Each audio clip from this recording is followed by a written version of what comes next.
Je ne vais pas dire que je commence à avoir l'habitude, mais déjà, bon, c'est quand même ma 4e, donc bon, il y a un rythme qui se prend. Alors c'est toujours un petit peu difficile de s'arracher un petit peu à la vie quotidienne en disant, bon, 5 jours, et en fait, je pense que ça fait vraiment partie du ministère des évêques, d'ailleurs on se l'est bien rappelé, hein, pour pouvoir vivre cette collégialité, donc la communion entre les évêques, ben, il faut se rassembler, et en même temps, nous voyons bien que nous avons des grandes questions communes.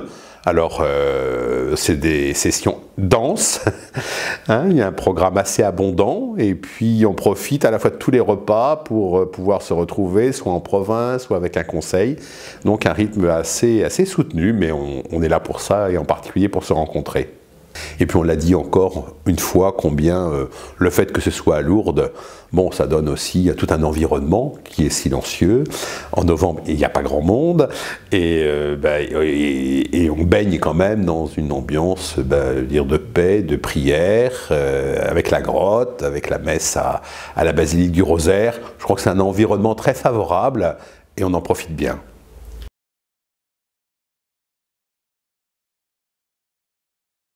Alors, au menu de cette assemblée de novembre 2017, il y avait effectivement donc ces gros dossiers, en particulier la formation des séminaristes, hein, bon, la pastorale des jeunes avec la préparation du synode de 2018, et puis bon, les églises orientales que nous avons accueillies au sein même de notre assemblée. Elles y sont aussi de manière un peu permanente, mais on en a parlé davantage.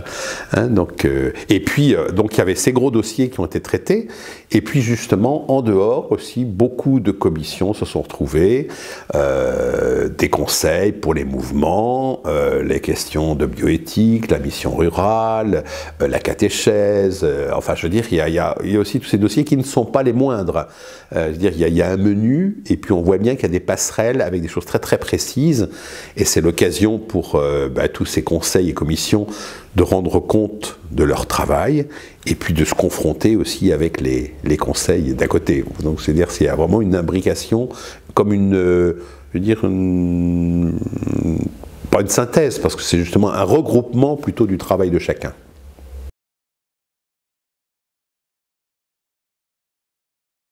Ce temps-là est un temps de communion, un temps de collégialité, on a beaucoup insisté là-dessus, et de se dire, quand je pars à Lourdes, quand je pars à Paris, ce n'est pas m'enlever de mon travail, je veux dire, ordinaire. C'est le travail de l'évêque que de pouvoir travailler dans ces commissions avec d'autres évêques. Donc vraiment l'intégrer, de se dire, c'est pas en plus, donc c'est pas en trop. Et c'est même capital. Donc d'avoir aussi ce regard sur la province, sur la région, sur notre assemblée plénière, se dire, mais c'est là aussi qu'on est attendu. Donc on a beaucoup discuté sur la collégialité, se dire, il y a une solidarité à vivre, une communion à vivre entre nous, hein, pour le bien de l'Église et donc pour l'évangélisation. Tout est lié, mais de se dire, enfin, je reviens donc avec cette conviction qu'il est important, hein, de travailler aussi avec les autres évêques pour cette réflexion commune. Alors après, sur les dossiers étaient bien sûr conséquents, importants, à travers aussi même la formation, vous voyez la réforme de la formation des séminaires, on a pu avoir l'impression que c'était comme un petit toilettage, une manière de reformuler. Je pense que c'est aussi une refonte quand même un petit peu structurelle, importante. Nous n'avons pas parlé particulièrement du Notre Père, mais on avait décidé à la dernière session que le Notre Père, nouvelle traduction, serait utilisé par l'ensemble de l'Église à partir du premier dimanche de l'Avent. Donc nous avons quand même essayé, tous les jours nous avons dit et chanté le Notre Père selon la nouvelle traduction, ce qui n'est pas facile parce que ça va nécessiter véritablement une attention quand même particulière. Hein, alors du coup les mélodies sont obligées de changer aussi, donc on a appris un Notre Père, on a eu du mal un peu à l'apprendre, mais bon ça va être un événement qui est pas un événement majeur parce que le Notre Père dans le fond même nous le prions, hein, mais l'année 2018 ça va être cela avec donc le Notre Père, et puis je pense aussi que 2018 va être aussi une année importante, hein, en particulier avec ce synode des jeunes, hein, dans un an. Donc il faut bien préparer, donc la consultation a déjà été un petit peu dépouillée, il y a des synthèses qui en sont faites. Et c'est important d'entendre ce que les jeunes aujourd'hui ont à dire à l'Église, comment l'Esprit Saint parle à travers les jeunes pour exprimer des attentes, des désirs auxquels il nous faut correspondre, il faut discerner. Donc c'est une invitation dans tous les diocèses à développer cette pastorale des jeunes et faire en sorte que nous puissions à la fois les entendre.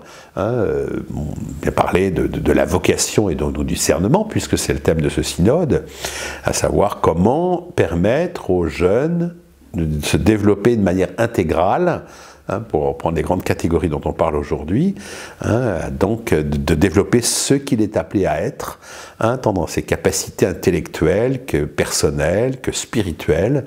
Je crois que l'appel de Dieu s'intègre dans ce développement global de toute personne humaine. Donc c'est des choses vraiment très intéressantes, et puis un souci à la fois des diocèses, à travers les pastorales des jeunes, de pouvoir réfléchir et puis proposer, et puis préparer, puisque c'est un événement mondial que nous allons vivre à travers nos représentants qui iront à Rome pour le synode 2018.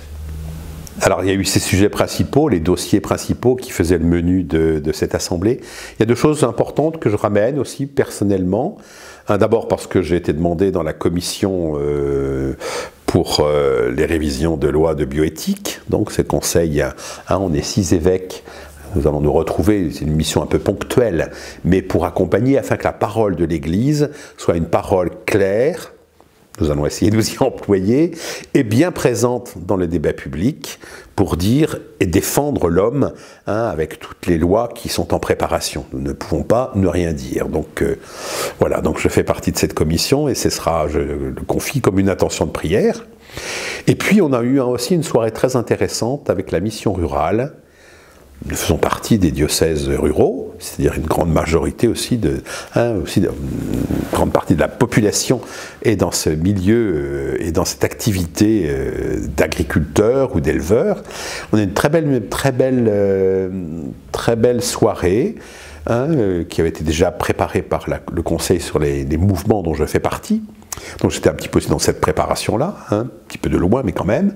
Et je pense que là, il y a vraiment une réflexion. Je me suis dit, là, il est temps qu'on puisse se servir de ces propositions nationales et se dire comment y rejoindre, comment faire en sorte que l'Église existe tout particulièrement dans cette dimension rurale de notre diocèse, pour l'évangélisation, pour que l'Évangile encourage, pour que l'Évangile bénisse un petit peu le travail des hommes. On le dit à la messe, le pain, le vin, voilà, dire là. Et moi, cette préoccupation et cette priorité, dire cette année, il faut que nous puissions aussi avancer davantage pour écouter nos frères, paysans, j'aime bien ce mot de paysan, parce que ça rejoint la notion de pays, paysans qui effectivement travaillent, parfois de manière difficile, parce que le contexte n'est pas très facile, mais je crois que la mission rurale nous aidera. Ils ont sorti un site très récent, il y a un mois, mission rurale, qu'on peut retrouver, et je pense que là il y a une réflexion à avoir sur le diocèse.